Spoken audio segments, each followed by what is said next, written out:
Micah Part 2. Remembering Caden's words, Micah said, "Don't let what we are passing through together dictate our lives. With the help of the Lord, we can and will rise above it. Our love is strong. Our life together has been as a beautiful garland of fragrant flowers." Zerah nodded. Micah continues, "I want it to keep releasing its fragrance for all passers-by to enjoy. Despite the odds, we'll be victorious because God knows I want my wife back. Zerah, my sunshine, I will never let you go." Wow, aren't we being fancy with words today? Be real, Micah. The days of your fancies are over. How long has it been since we were intimate? Micah attempted to make his wife understand how much he loved and wanted to be with her, but she didn't see it. He said, "It had been a long time. It has been before your accident. But who is to blame, my love? I've often attempted to be with you, but you pushed me away." He spoke with raw emotion. "I've missed you so much. Many times, I gazed at you with great lust. I wanted to share my desire to be with you, but you ignored me and pushed me away. You've done it countless times, so I kept silent and continued to swim this ocean of loneliness." She looked at him and nodded. He said, "I didn't like it, but I accepted it and sympathized with you. I'll give you time to decide when you want to be with your husband. I'm not going anywhere. I am practicing patience, but how long do you want to make your husband wait to be with you?" She nodded at him and said, "I'm tired of these recitals. If you don't want to divorce me and leave, I will leave the house." "But why, Zerah? Why do you want me to leave? I thought I was getting your attention. Tell me how I wronged you, because I kept thinking, but couldn't remember what I had said or done to you. I vowed my love and loyalty to you forever. I did nothing to deserve this kind of treatment from you. If I've offended you, God, please help my memory." He walked to her, crouched down in front of the wheelchair, and said, "I apologize for hurting you, my darling wife. I've always told you that one of the happiest days of my life was standing before God and the congregation to express my perpetual love for you. I highly esteem and respect you and promise to make you happy always." Zerah looked at him angrily. Micah continued, "My love for you is pure and spans beyond the vast expanse of the heavens. However, your words disturbed my heart and troubled my mind so much that I often wonder what will happen to us." He said, "My love, what's happening with us? Did I do something? Tell me what is so I can apologize." She looked at him and said with a booming voice, nipping like a two-edged knife, "Micah, I no longer want you in my life. I demand that you sign the divorce papers and go away." He said softly, "After 2 short years, what happened to us? We must learn to face our challenges together, because I am still eager to discover more about you. How you'll tell me about our pregnancy, your likes and dislikes, your round stomach, your expressions, and your love for our children." He repeated with a trembling voice, "I cannot understand what has happened. After 2 years of marriage, why does my wife speak of divorce? But that's okay, everything will be fine with God's grace. He hasn't given up on us, and I won't give up on our love." He touched her knee as he stood up and asked, "Did you have dinner, my love?" Frustrated, she snapped, "I told you earlier that dinner was on the table, but I was not hungry. You have to eat before taking your meds, honey." He started wheeling the chair. "I'm not an invalid, Micah," she said sharply. "I'll wheel the chair myself." He released the wheelchair's handles and said, "Okay, no problem. I'm going to shower. We'll discuss your mood when I return. I love you." She didn't reply but nodded. Micah returned from the bathroom. Zerah's suitcase was on the floor. She was yanking clothes from her closet and tossing them in. He walked up behind her and placed his hands on her shoulders. "Are we going somewhere, honey?" "We are not going, but I am." She broke down and said, "I don't feel comfortable here anymore. I cannot move easily without you breathing down my neck, making me uncomfortable." "What do you mean by making you uncomfortable? Why are you so determined to hurt me?" Am I not supposed to care for you, support you, and encourage you to exercise, make breakfast, and even cook dinner? Isn't it my responsibility to take care of you, my spouse, and my friend? But why are you calling that breathing on your neck? Please stop it, she said. Honey, I learned to cook because of times like these.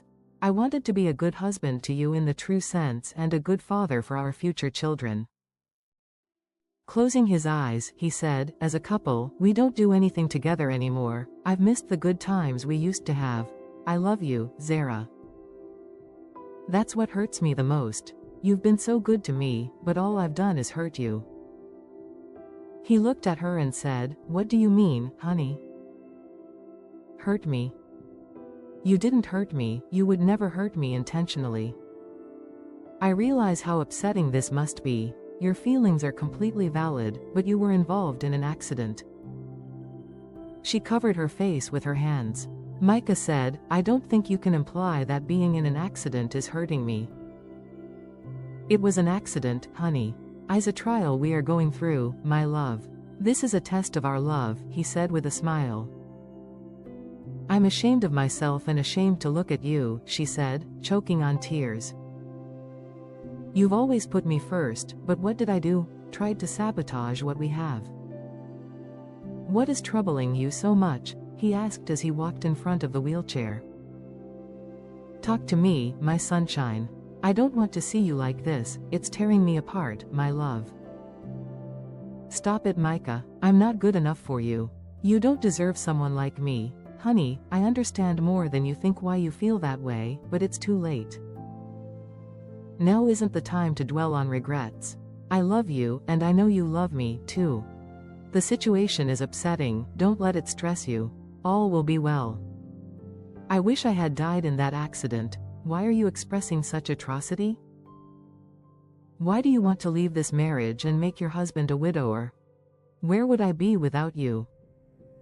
It hasn't even been 2 years since we got married. What's going on with you, with this marriage, that you want it to be over? Do you regret marrying me? Am I truly a disappointment to you? She wept even harder. Please stop torturing me, Micah. I'm sorry, I'm so sorry for what I've tried to do. Being in the chair is my punishment for what I attempted to do to you, to our marriage. I'm sorry. I don't understand what you mean, Zerah. I told you that I was going out with a friend during the accident, but I was about to betray our marriage while you were out of town. Hearing the truth at last from her about the decadence of the perfect love life they had planned together was mind-boggling, existing between fantasy and reality. At the same time, he experienced irregular heartbeats and was hyperventilating. Although he knew, he asked inaudibly, how could this happen? He looked at her and closed his eyes as if his mind was in complete chaos, just like when he heard her talking to Bradley about the so-called affair they had begun. I knew, he said. What? He answered her cautiously, yes, I knew. Zerah looked at him in stunned silence with eyes full of questions. I wanted you to volunteer to tell me the truth and be honest with your disloyalty. How long had it been going on? Micah, you knew but didn't say anything to me, nor did you give me the silent treatment. How could you? Why didn't you say something to me? Micah muffled his hearing and let out a sarcastic laugh. He always spoke with an air of pragmatism, otherwise he would stay quiet. A flood of emotions, in the form of angry thoughts, swirled in his mind. He wanted to scream in frustration when he recalled the poetic grandeur of the marital vows she made to him, but he kept it in. The metaphor she used to describe her love, affection, loyalty, and submission to him was a testament to her love and passion, leaving him in tears as he listened. The romance lovers listened closely as they softly wiped their eyes. Maybe he believed they could live forever in a spring of love, but she seemed to try to ruin the life they were building from the start. He shook his head, perhaps thinking her action of wanting a divorce was wrong, but was it? He didn't expect that kind of betrayal from his beloved. His mind was chaotic. The congregation that witnessed their wedding vows would be shocked to learn about Zerah's behavior and false promises. In contrast, he loved her, cared for her, and would always be loyal. He couldn't understand her sudden moral decline. Why did she let the evil one influence her to do wickedness that hurt her husband so deeply? As a foolish woman, she asked with a trembling voice, "Micah, I'm speaking to you. Why don't you answer me?" He scowled and said with a tone heavy with disbelief, "What do you want from me, adulations?" He said, "Bravo." Nodding, he continued, "You wanted me to say something. I wasn't the one being roguish, my darling wife. Why should I say anything to you? I suspected that for a while, but wasn't sure if my wife was not what I thought. Perhaps it was because we were so attached since childhood. I saw my reflection in you and created a life I thought we had and shared. But unknown to me, a storm of grief was brewing behind what I believed would be perpetual sunshine. Your rejection shattered, and humiliated me, but the worst is the psychological pain. But, stop. I'm not finished," he said, looking at her. "My love, these are the harsh realities I live with and want to discuss with you. Zerah, why did you accept my marriage proposal if you couldn't stay faithful to me? Because of your fickleness, you have been so unkind to my emotions. Zerah, my love, what caused your moral decline that brought me so much pain?" He looked at her and explained, "I found out about you and Bradley before I left for my trip. I was supposed to go on Tuesday and return on Thursday. You didn't know if I was in the bathroom. I overheard you talking with Bradley on the phone about your rendezvous." He gave a gallow laughter. I felt as if I'd been struck behind the neck with a sledgehammer that shattered my spine. I couldn't help but slump against the bathroom wall onto the floor. My heart pounded. I was confused and couldn't believe what I'd heard. Zerah sat quivering in the wheelchair. Micah closed his eyes and continued, "I prayed silently to God while sitting on the bathroom floor, asking for strength and comfort. With his help, I could move beyond the humiliation and pain your betrayal caused." She refused to look at her husband, who kept expressing his thoughts. He said, "Then, I thought I would make you believe I was unaware of your duplicity. Through my grief, I remained silent as if all was well, like the Shunammite woman whose son was dead on a bed. When people asked, she said all was well because God was her strength." Nodding his head from contemplating the past, he said, "I was dying inside but believed I would hold on to what I believe in, which were our vows and love. People go through the hardest times and keep a strong appearance, but appearances can be deceptive." Walking a few steps from where she was sitting and crying, he said, "My love, I thought you were my rib and my sunshine. I believed your love for me would persevere and remain steadfast. How did I get your character and feelings for me so wrong?" When Micah questioned her character and love for him, Zerah wept even harder. He said, "The scriptures are right, only God knows humans' hearts. Something brutal happened to me. I was scandalized when I heard your rendezvous with Bradley. I was baffled because I thought we were in love, but it was unrequited. The world as I knew it had shifted. What was happening was beyond my comprehension." He made a painful grimace and said, "You, Zerah, the woman who professed in tears before God, the church, and the world to love me and declared loyalty to me for as long as we lived, had an affair with one of the family's friends, your best friend's husband, who also witnessed our vows. Wow, who are you?" Zerah buried her face again with her hands. "My wife and partner for life wanted to share herself with Bradley. Then, after Bradley, who else? It would have been Tom and whoever else you would choose to include in your complicated love life to pollute me because you let the enemy control you. Zerah, why did you accept my proposal if you weren't ready or couldn't commit to a lifetime marriage?" He said bitterly, "It wasn't an obligation, you could have, it wasn't, I'm not finished, Zerah." His expression radiated exasperation and sadness. He said bitterly, "Why did you agree to marry me? You could and should have refused if you couldn't stay faithful because marriage isn't for everyone." "Micah, please," he said, Being cheated on or divorced wasn't in the plan, but loving and being together forever was the plan in my mind. Your vows to me were meaningless. Your actions were unexpected. You've surprised me, but I thought I knew you. I romanticized about us for years and was confident we would have a very stable, perfect married life together. Zerah, my sunrise, my sunshine, my rib. But it's been a huge disappointment. I love and cherish you immensely. He said with disgust, but you are so unkind to me and my feelings. What's going on? Father, please handle this situation. He inhaled, exhaled, then looked at her and said, I wanted to see if your conscience would accuse you of your wrongdoing enough to feel remorse and confess to me. No wonder you denied me.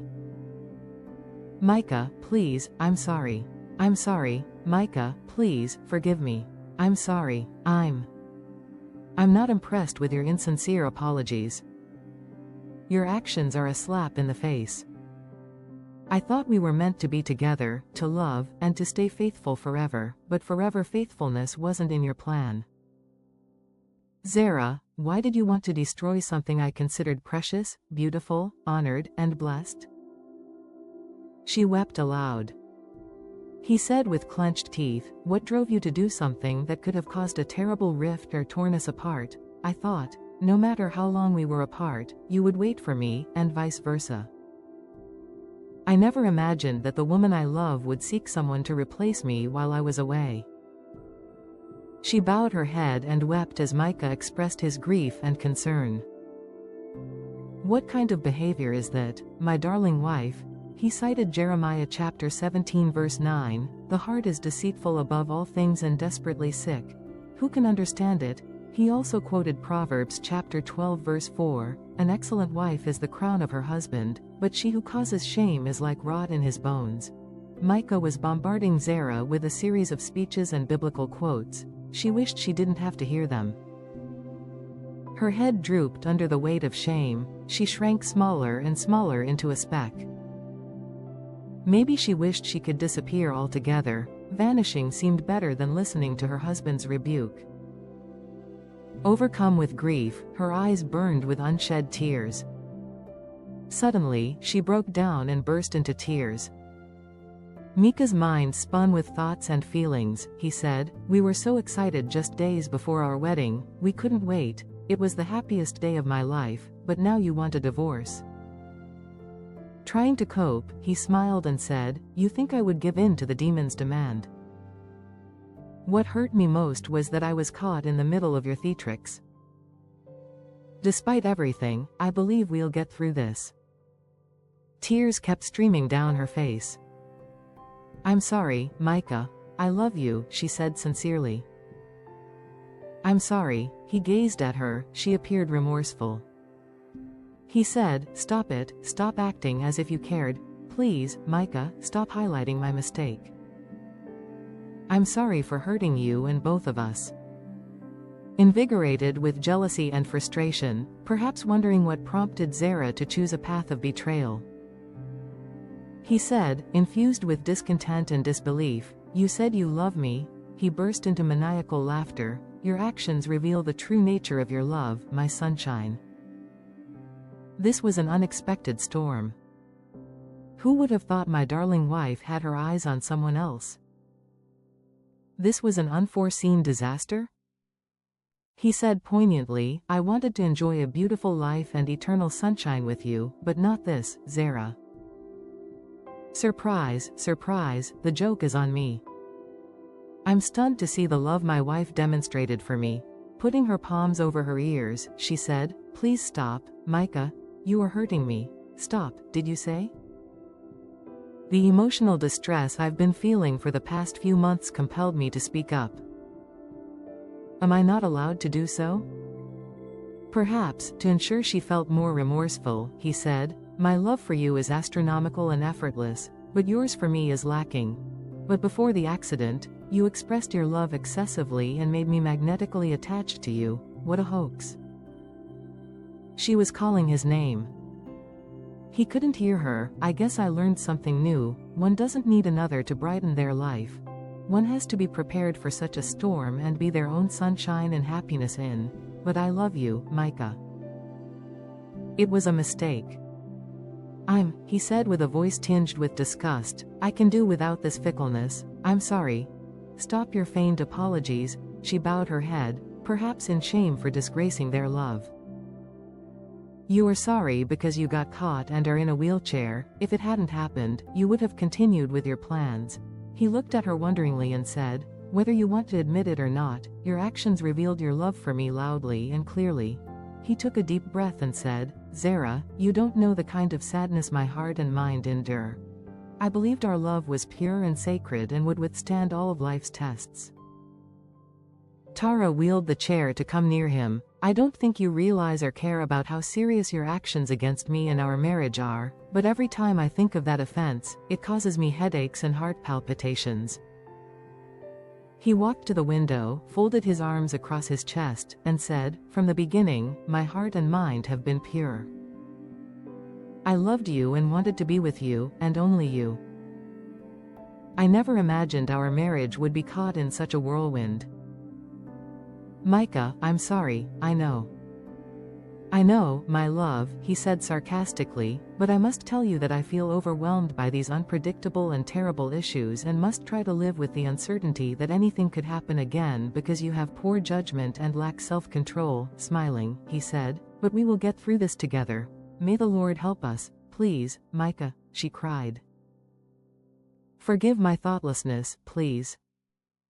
We communicated by phone or messages, especially when you were out of town. I was lonely, so it was a kind of distraction for me because you weren't at home. So, you're blaming me for your fickleness, to put it lightly? You've blamed me for trying to secure our future and our future children. Zerah, I didn't go on an excursion, but I'm not blaming you at all. I was only explaining what led me to that lowest point. She nodded and said, you are a good man and a wonderful husband. Despite what I've tried to do, you knew about it, but you cared for and protected me as if you were Jesus. Micah sighed. Zerah said, you have proven yourself to be a kind person that God would approve of and can vouch for because you faithfully represent him in all aspects and stay loyal to what really matters. She mourned softly and said, it's all me, because I didn't think about the repercussions of my actions, which disrespected you. I don't know what I was thinking. Micah, we have been together for a long time. You are the love of my life, despite what I did. He winced, his face showed confusion and a disturbance in his balance. Her statement angered him. She continued, saying, I didn't respect our vows. Most importantly, I didn't respect God. I missed you so much, so I wanted to ease my boredom by acting on my desires, but I got punished and deserved it. I am so sorry. In an attempt to hold her husband and seek forgiveness, she grabbed the arms of the wheelchair to stand up, but momentarily forgot she couldn't stand up. She screamed in pain when she hit the floor. Seeing her vulnerability on the bare wooden floor touched him deeply. He nodded, picked her up, entered the bedroom, and placed her on the bed. He gently massaged her back and legs, asking, what were you trying to prove, Zerah? Are you okay? She nodded. You could have hurt yourself more, he said sadly. His facial expression revealed his concern for her. Are you sure you're okay? She said, I'm fine. Please extricate yourself from this marriage and embarrassment. Sign the divorce papers, Micah. He ignored her and said, you wanted distractions, you said. It's fascinating. What about reading the scriptures to learn more about God's expectations of us? Had you done so, this situation likely would have been avoided. Do you want to sit down? She nodded. No, please, don't do this again. You threw me into a state of panic. She rubbed her back as she said, I am sorry. Please, Micah, sign the papers. I cannot bear to look at you, it hurts too much. He glared at her and asked, why is that? Was that a question? I was about to cheat on you, Micah. The memory of what I did is tearing me apart inside. I want to fight to get out of this wheelchair. You don't have to fight with me, this battle isn't yours or ours, but mine. I wish you wouldn't help me, let me struggle on my own. He ignored her and asked, how long has the affair been going on, Micah? God knows that Bradley and I only talked, but you thought we were having an affair. Do you think I'm stupid? Talking romantically with someone who is not your husband, what do you call that? Hadn't it been for the accident that day, the two of you would have gone through with your plans. This reminds me of Exodus chapter 14 verse 14, the Lord will fight for you, and you have only to be silent. She bent her head with shame. He said, I love you, but because of your actions, you are in a wheelchair.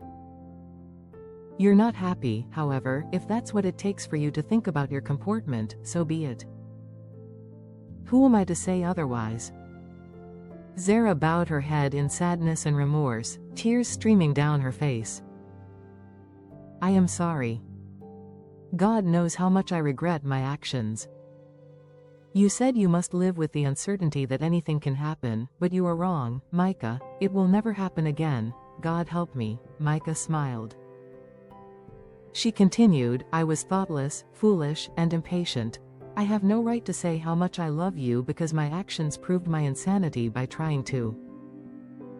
She couldn't finish the statement. For a minute, I was living an unrealistic life but thought all was well. You thought all was well, Micah, please. Looking at him, she nodded and quoted Proverbs chapter 17 verse 9, whoever covers an offense seeks love, but whoever repeats a matter separates close friends, in that case, us. Micah inhaled and exhaled sharply. She said, the word sorry isn't emphatic enough to say to you, but I have to tell you that I have a different understanding of life because of this experience. He sat in the wheelchair while listening to her. She said, I love you, but the thought of doing something so disgusting is beyond comprehension. The accident was a powerful reminder of life's fragility and fleeting nature. If I died in the process or in that accident, then what would have happened to my soul? She said, sniffling, thank you, Lord, for life's lessons. He smiled at her and said, I'm glad to hear your reasoning, he added. And I will betroth you to me forever, and in steadfast love and mercy. Hosea chapter 2 verse 19. Love is patient and kind. Love never ends. 1 Co. 13-4, he gazed at her while stating, I'm employing the same grace the Lord exercises for me to you. No divorce. She said, okay, no divorce. Thanks for your forgiveness.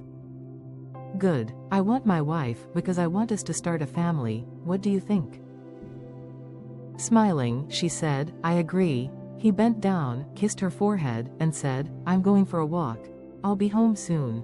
Do you want to sit down before I leave? No, thank you, I'll be all right. Smiling, he walked away, opened the door, and left. Micah returned around 11 o'clock to find the house in complete darkness. He turned on the light to go into the kitchen, but dinner was still on the table. He took care of it and grabbed a bottle of water from the fridge. As he entered their bedroom, to his great surprise, Zerah said, Honey, look at me. He folded his arms in front of him to look at her. Holding the chair's arms, she pulled herself up and stood. Micah was shocked. She let go of the chair's arms one at a time, then took a step and a second until she reached him and embraced him. When did that happen? How long? I guess this miracle happened when I fell from the chair earlier. Both said in unison, I love you. Zerah's guilt, perhaps, had kept her in the wheelchair for months. She had received her husband's forgiveness and felt renewed. Everything finally fell into place. After several months of being deprived of each other's love and affection, they finally conceived a child. 9 months later, Micah was overjoyed when the nurses handed him twin boys, Shammah and Samuel. Following the initial neonatal bathing, they returned the babies to the room with their parents. He rejoiced and thanked God because it was Zerah's first pregnancy. The delivery was smooth and without anesthesia. She reached and embraced his neck and said, "Thank you for not giving up on me, on us, on the love and relationship we've shared all our lives. I want you to know that our family is blessed to have you as our support system and can always depend on you to be there for us." He didn't reply, but he held her even more tightly.